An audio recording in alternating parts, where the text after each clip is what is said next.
Good morning. We are here to present to you the President Thomas CB radio. And before I talk about the many features that are there within this radio, let me talk to you a little bit about the size. If you look at the length of the radio and I put my hand over it, you can see that the length is roughly equal to the palm of my hand. If, on the other hand, I turn the radio on its side and I put my index finger against it, it's roughly the length of my index finger. And this is why we call this particular model our mini CB radio, because of its compact size. Again, smaller than the palm of my hand and roughly the depth of my index finger here. Because what this allows you to do is, given all the space constraints that you have in vehicles today, be it a car or a truck, you have a mini CB radio that can be mounted easily on your dashboard, or you can find several other options within your vehicle. So even without the many technical features that we'll get into, this is a strong value for this particular model in our President line. So with that, let's tell you why we also call this the mini maxi radio, because it has maxi features, as we like to say. In order to turn the radio on, we just push the volume button here, and you can see that the digital display comes on. We are on channel 5, we are on FM, and we can see the digital display for the frequency as well. So a couple of classic things: we can change the channel with the rotary knob here. The volume button, you can see that there's a digital display of the volume, and it can go up all the way to 42. I personally like to keep it around 30. There we go. And then you can see the ASC is on, and the knob below the volume knob is the Squelch knob. And since the ASC is on, you can see that the knob is set at ASC here, but I can turn that off. I can go into manual Squelch, and you heard there was disturbance, so either I can adjust the Squelch manually and the disturbance stopped, or I can go back to my ASC setting. We in general prefer to keep the ASC because you have the automatic Squelch that is active. So those are the basics. Of course, you can change your channels up and down with the microphone knobs as well. So we're on channel 6 on FM, and then you can see there are several keys at the bottom here, and each key has some text on it as well as below it.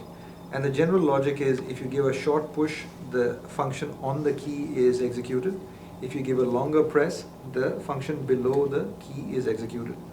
So first one is AM and FM, and you know that well. If I click here, now I've gone from FM to AM, and if I click again, I'm back on the FM mode. So let's look at this function now below the AM FM button, which is LODX. And as I said, to activate that, you would give a longer press. And when I do that, you can see on the digital display, the word local comes up. So what's happening here? What this particular function does is it turns the RF gain on the radio down. And so why this would be useful is, imagine a situation where you have a lot of CB radios, some who you are directly talking to, and other people that are transmitting on your radio or you're receiving on your radio that are coming as background noise or just chatter and interference that you don't want to hear. So what this is allowing you to do is, when you put the local or the LODX function on, is it automatically reduces the RF gain. And so people that are at a distance get eliminated from your reception, and then the people that you are speaking with, who are presumably at a closer range, are the ones that you are in direct contact with, and you can communicate on a two-way basis. So the logic here again is, this is a great tool when you have a lot of interference and disturbance from other people that are talking at a distance, but really the communication that you want to engage in is at a short distance. So at that point, a feature like this would be good, because it automatically cuts the RF gain down and closes sort of your circuit of communication to a shorter distance. You have similar functions in other radios like the JFK, where you have a manual button with the RF gain, where you can actually reduce it at discrete levels. Here, the same function of RF gain function is available, but it's being done automatically. So very handy feature to have. The next button you can see here is the memory, or the MEM. And what this particular radio allows you to do is, you can put 8 channels in your memory. So to store a channel, I push this, and you can see channel slot number 1. And if I want to save channel 5, which is the channel I was on, I give a longer press, and now channel 5 is stored as channel slot number 1 in my memory, and I can confirm that by giving a short push here. And you can see now when it says memory slot number 1, channel 5 shows up automatically. And you have up to 8 channels, so you can store 5, 6, 7, 8 or whatever channels you want within that memory space. Now below the memory you can see that there is a scan function. So if I give a longer press to this key, you can see now I am scanning between channels 5, 9 and 19. That's interesting because I stored 5 in my memory, and then 9 and 19 are the two default important channels, at least in Europe, 9 being the emergency and 19 being the highway channel. So when you store something in your memory, the scan is set to actually scan that particular channel or those channels plus 9 and 19.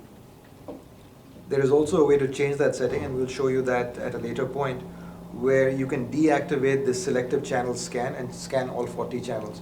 But for the most part, I think people find it more useful to scan a smaller set of channels the way we were. So it can be 5, 9 and 19, it can be 4, 5, 9 and 19, or whatever combination you think of, and that's where the memory function comes into play.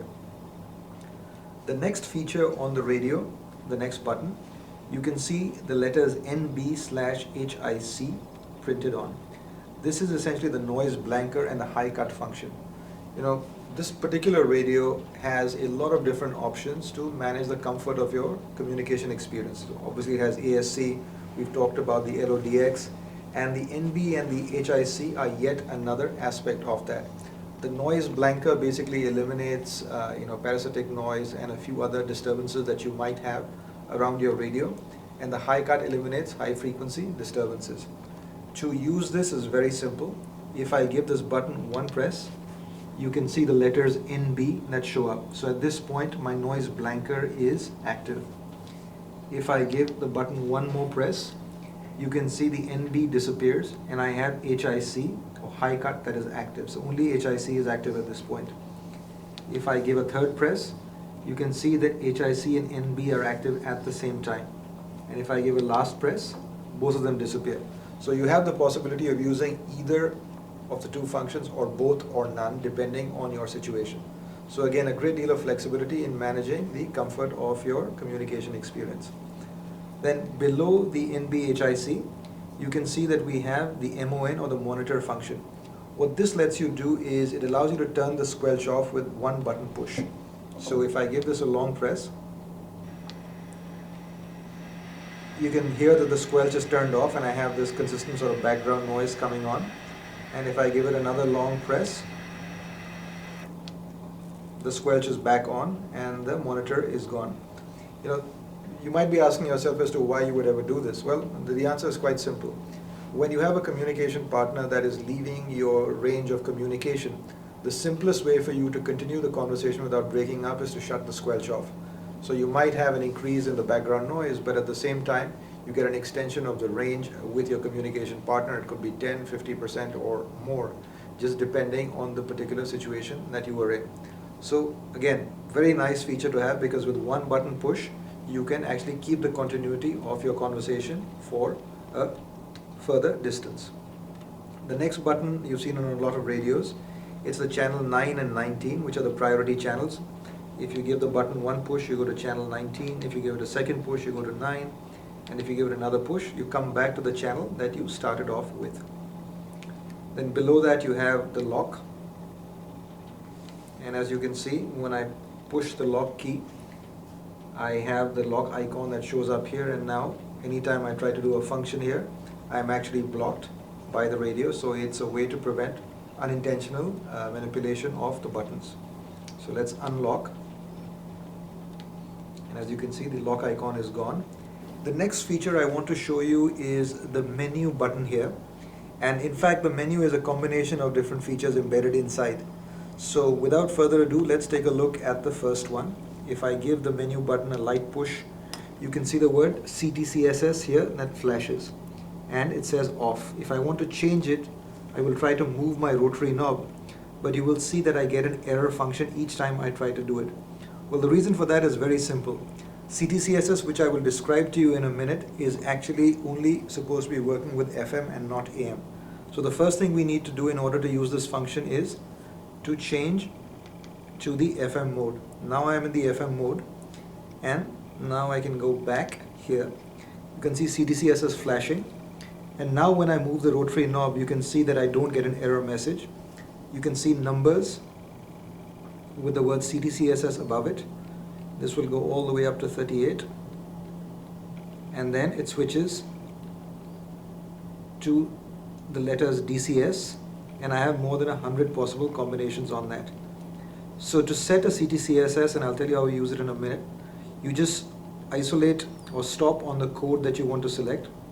For the sake of argument, let's say we want to be on CTCSS code 2, and then you give a long press and you come back to the regular display, and now you can see on the regular display it says CTCSS and 2. So it means CTCSS is activated on this radio with code number 2.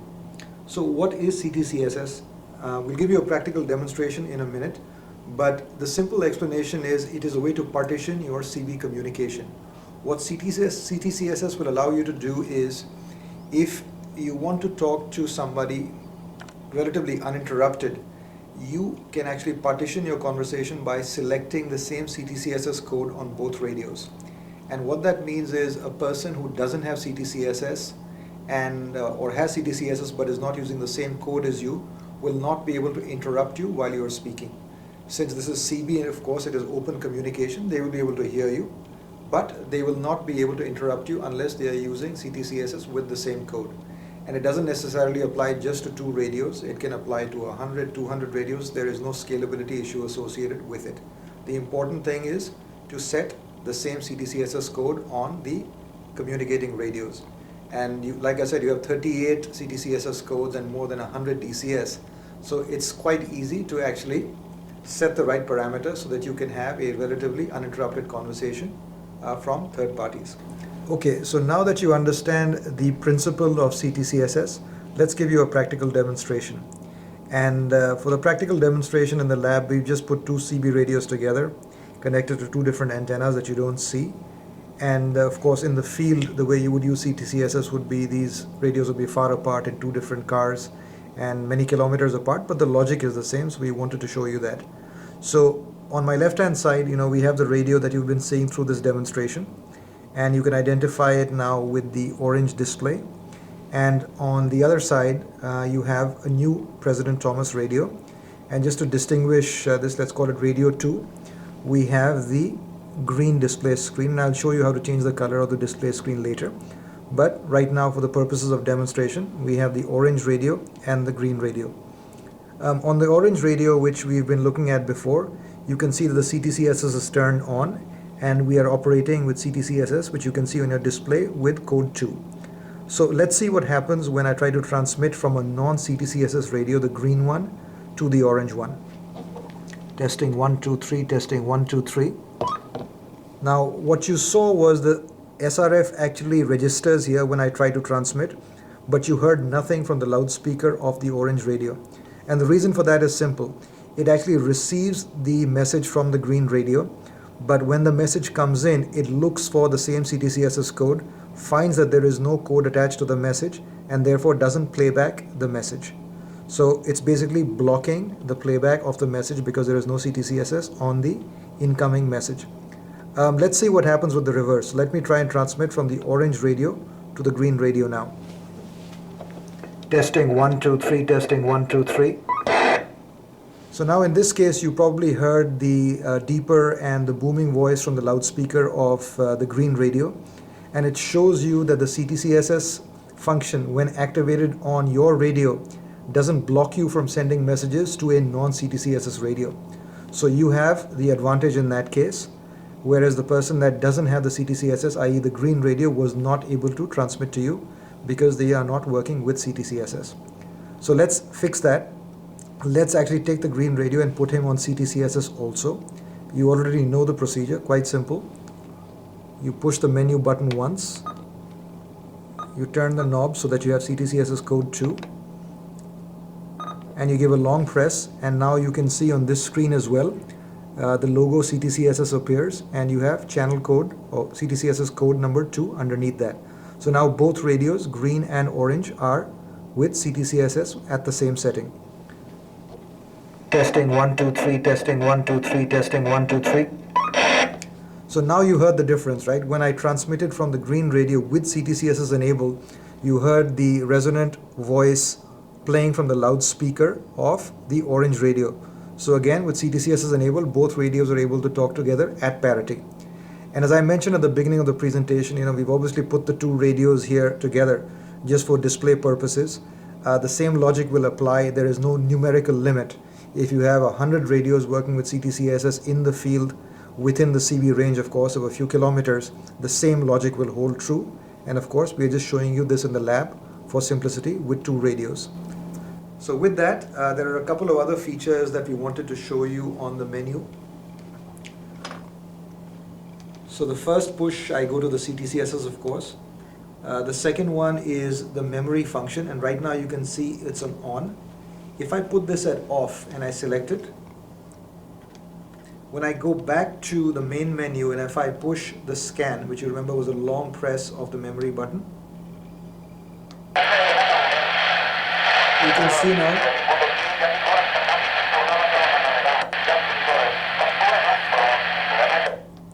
that the scan actually is on all 40 channels. In fact, we had somebody speaking on channel 10.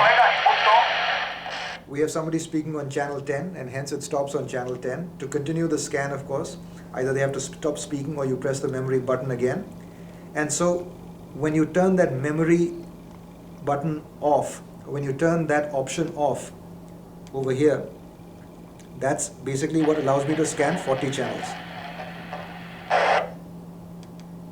Now the next feature is the Vox function. Again, if you keep pushing the menu button, you keep going a little bit further into the menu. You can set the sensitivity level, you can set the anti-Vox level, and you can set the delay time for this particular function. So I won't go into details on the Vox because you've seen it before in some of our other videos around the JFK and a couple of other models. So we explain it in great detail. Suffice it to know again that you have the possibility of setting your sensitivity level, anti-Vox level, as well as your delay time, just like the other radios. So Vox works in exactly the same way with these three parameters, with the President Thomas also. One further push into the menu, this is the Roger beep. And if you want to change any parameters you've seen on the menu inside here with the different features, you just use the rotary knob. So I go from on to off, and then my Roger beep will not be enabled anymore. If I click once again, this is the key beep. Again, the same on-off logic works. If I push once again, the color of the display comes into the picture, and I have this very vibrant green. And if I wanted to stay on that for a few minutes, you can see that the green display comes on. And the green versus orange, it really depends on the conditions. There is obviously the aesthetic aspect, but more importantly, it is the luminosity that will give you the clearest display at that point in time. Will depend on the light conditions and several other factors. So you have that choice. So as you can see, there are lots of different features embedded within the menu. And the key is, by these short menu clicks, you can go from one feature to the other, from CTCSS, then to the memory, then to the Vox, and so on. Anytime you want to change a parameter, you use the rotary knob. And to confirm a setting, you give a long press, and you come back to the main menu after having validated it with that long press. So there you have it, lots of different features embedded within the menu function. So we've spent a good bit of time giving you a general sense of the radio as well as some detail on the features. There is obviously much more detail present in the user manual, and of course you can contact us at any given point. But the main thing I'd like to stress on the radio as we close is the compact size, the mini aspect of this radio makes it very attractive. And as I said earlier, the maxi features, which give you a lot of flexibility in the usage of the radio. And really between the LODX, between the NB and the high cut, between the CTCSS, you have several different options along with the ASC, of course, to get the most comfortable communication experience. So with that again, please stay in touch and contact us with any questions. Otherwise, thank you for your time.